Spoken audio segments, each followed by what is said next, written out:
میں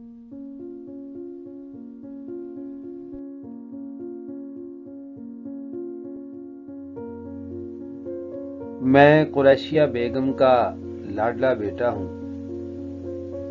جو بہادر شاہ بادشاہ کی مشہور صاحبزادی تھی۔ بچپن میں صاحب عالم میرزا قمر سلطان بہادر کے نام سے یاد کیا جاتا تھا، مگر اب ذلیل گداگر کے سوا کوئی نام نہیں۔ پہلے بھی خوش تھا، اب بھی راضی ہوں۔ گردش و انقلاب کا کیا شکوہ۔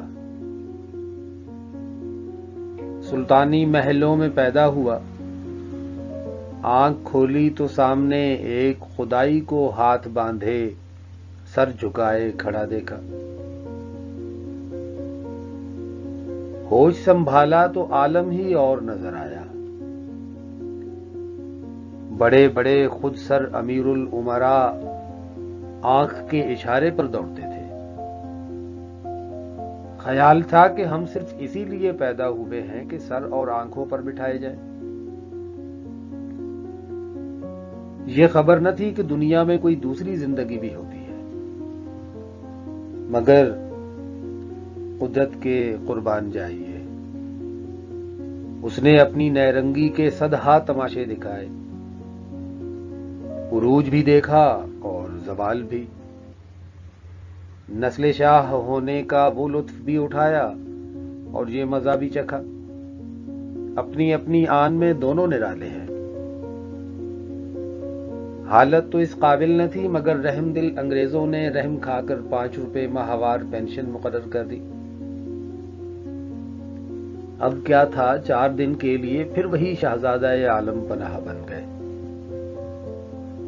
تنخواہ پر اس قدر قرضہ بڑھا کہ قرض خواہ کی ملک بن گئی۔ اب ہمارے لیے سوائے اس کے کیا چارہ تھا کہ محنت مزدوری کر کے پیٹ پالے، لیکن شرم دامنگیر تھی۔ اسی اثناء میں آنکھوں کا نور جاتا رہا اور خاصے اندھے محتاج بن گئے۔ حیران تھا کہ الہی اب کیا کروں، مجبور ہو کر کاسہ گدائی ہاتھ میں لے لیا اور گداگری کی ٹھہرا دی۔ رات کی تاریکی میں نکلتا ہوں اور صدائے عام لگا کر بھیک مانگتا ہوں۔ لوگ کہتے ہیں مرزا تم دن کو کیوں نہیں نکلتے، تو کہہ دیتا ہوں بھائی غیرت کے سبب۔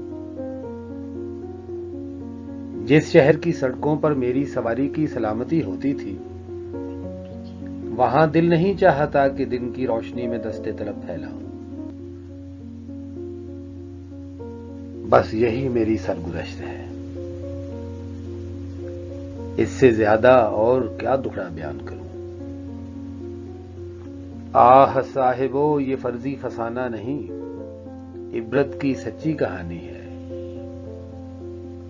مرزا قمر سلطان قریشیہ بیگم کے صاحبزادے ہر رات کو دہلی کے بازاروں میں صدا لگاتے نظر آتے ہیں،